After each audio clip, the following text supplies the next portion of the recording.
What is up, everyone? Welcome back to Kitchen Table TCG. No fancy editing today. We're actually hanging out at the shop. We have to wait for some stuff. I just don't have time to be at home today. Anyway, hope you're having a great day. We're going to talk. We have new information about the next set for Flesh and Blood. It's amazing.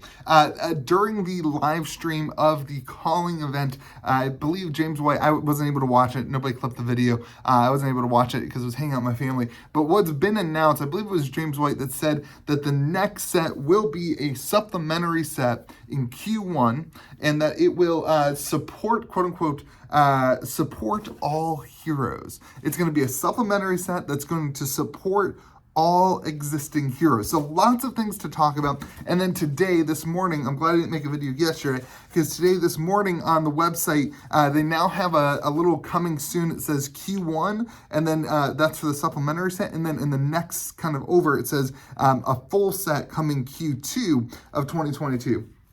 I think I said 2021, 2022. Still feel like it's 2020. Anyway, lots of things going on, lots of things to talk about. I want to talk about some of my opinions about it, my thoughts about it. Number one, what we've been heard, there's a rumor going on that there won't be reprints. I don't know if he said that or not.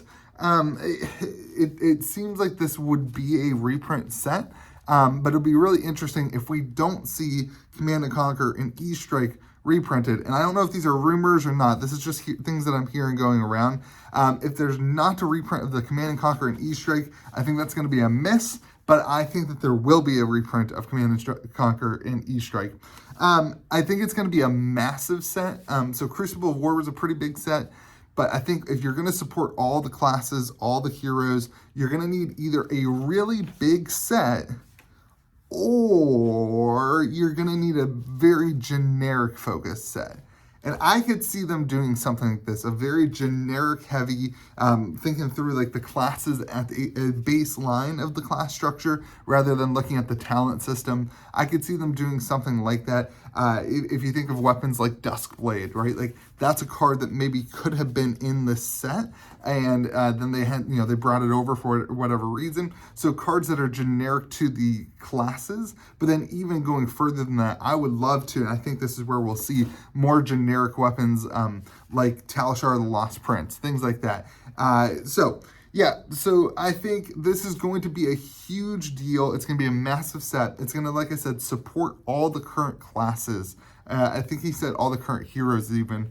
So that means that we're definitely going to get some generic things. Now, here's the kicker. This is going to jumpstart Monarch and Tales of Aria, in my opinion. I don't think that the market's going to see some radical shift, and that's not what I think. I don't think this is going to have like some big effect on the market. You may see some movement in the singles, but what I do think this is going to do is radically shift the way that the game is played. This is what happened with Crucible of War. When Crucible of War came out, it added cards like Spoils of War and Courage Bladehold, and cards that really helped some of the Fine Center, cards that really helped some of the original heroes and really warped and changed particularly the Blitz meta. And I think that this is what will happen with a new supplementary set, is that we'll see things really change and adapt and overcome. So I think it's going to jumpstart Monarch and Tales of Aria. It will probably give some additional support to WTR and ARC, but my theory, my gut says that this is going to be more helpful to Tales of Aria and Monarch heroes. And now here is we're going to get to talking about the Q2 set, because I have some things I want to talk about that. But this is all speculation. Actually, let's go to the Q2 set, because then I'm going to come back. The Q2 set, in my opinion, based on seeing the artwork for the Rudy card, where he said this is the next Fable, I think that next Fable is probably the next Fable for the what's it called?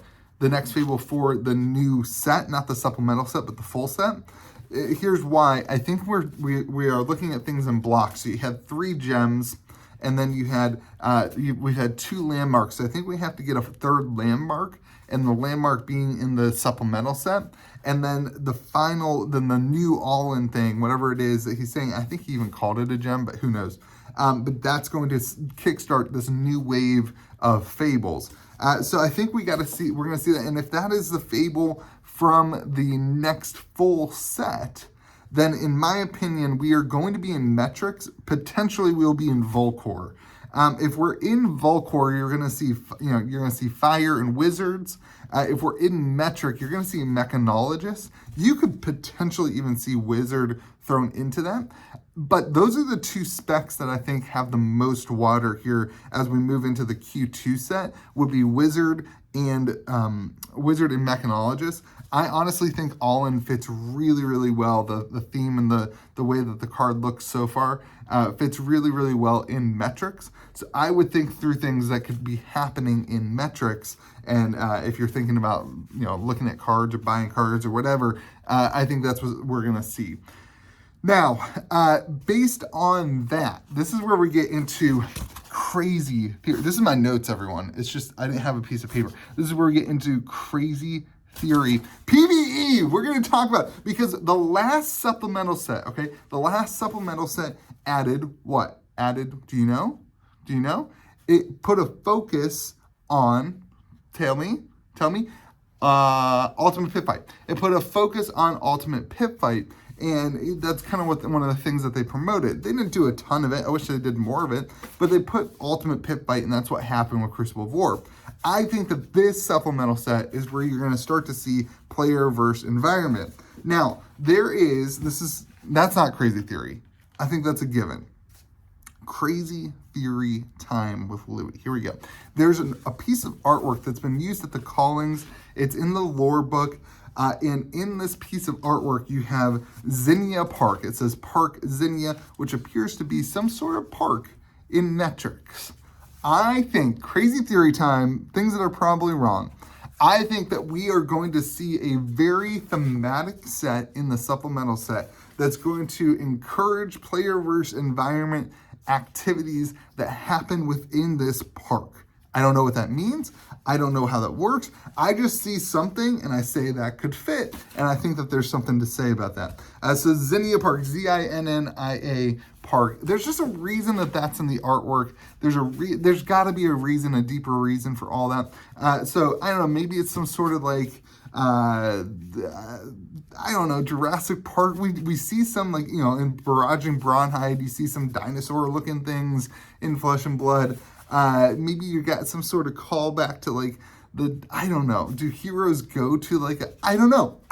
But it's cool, and it could be really cool, and PvE is going to happen. And that would really set up the metric set for the next set as well, as you kind of think through things that could be in Metrics, and Zinnia Park being one of them. So I love that they have given us some things to talk about. I love that they've given us some things to speculate on. Of course, most of these things are wrong, although I will say that a lot of my speculations on Tales of Aria turned out to be relatively true. And so, I don't know, maybe I'm just lucky, or maybe I have a direct line to LSS and they're giving me all this information secretly, which they are absolutely not. So I don't know. I think supporting all heroes is going to be great. I think it's going to be really good for the market. We also have this TCG player sale coming up on Tuesday. So we got this, this is in my mind, a perfect storm of what's going on. We've got the calling happening, deck list coming out, classic constructed deck list from, the Pro Quest. You've got whatever the calling, mix that with on Tuesday. Tomorrow we have the TCG player 10% off thing, or 10% store credit. Make sure you use my link in the description of my videos to help out the channel. Mixed with this new hyped information about the new sets, I think you could start seeing some significant increases. All this mixed with unlimited crew going out of print, you're going to see some unlimited cards go up in value based on this information, in my opinion. So that's all I got for you guys today. We'll talk to you later for the Tales of Aria market update to see where the market is. And that being said, I hope you have a great day. Let me know what you think in the comment section about these new sets. What did I miss? I know there's been a lot of information thrown around. There's no official statement. It's just kind of whatever was put in the Twitch chat. So hope you have a great day. Remember to be kind to the people around you, and we'll see you again next video.